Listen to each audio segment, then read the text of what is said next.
RV Lifestyle, the complete guide with tips and tricks for beginners.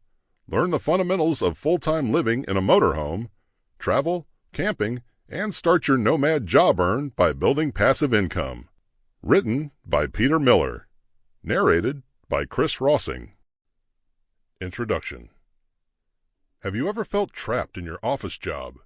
Have you ever grown tired of your day-to-day life, hungering for something more? Do you find yourself watching nature documentaries or nature shows, dreaming about traversing the wilderness on your own terms? When you close your eyes at night, what do you hear? The hustle and bustle of the city? Memories of office phones ringing off the hook echoing in your ears? When was the last time you felt true peace? In today's world, this feeling is painfully common. Fortunately, there is a way out.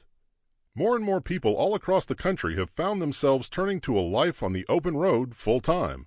Where living in a vehicle used to be a matter of scorn, it is now the key to a more flexible, adventurous, and all-around fulfilling lifestyle.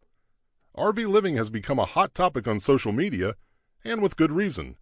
It is the best way to create the life you dream about that will bring you closer to nature and allow you to discover new places, have new experiences, and even find new facets of yourself.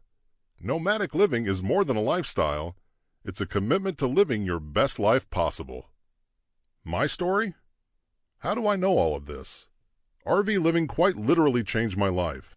As a kid in the 1970s growing up in Montana, I was constantly surrounded by nature.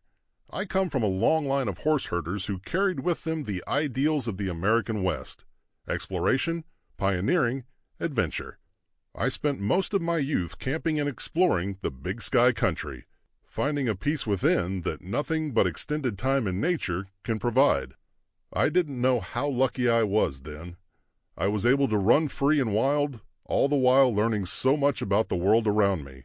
My teachers were the proud elk, the towering ponderosa pines, and the jagged vista of the Beartooth Mountains. However, as I got older, I started to shirk these lessons in favor of more conventional, practical ones. I took to my schoolwork quicker than a jackrabbit, finding a natural aptitude for matters of business and finance. I spent less time in the forest and more time at my desk, surrounded by stacks of papers and textbooks rather than trees. At the time, it seemed like the right decision. Everyone in my life was pushing for me to be something, to do something with my life. So, I did. I focused all my attention on marketing studies, eventually landing a job at a successful company. Even though I was succeeding in the conventional sense, it never Sample complete. Ready to continue?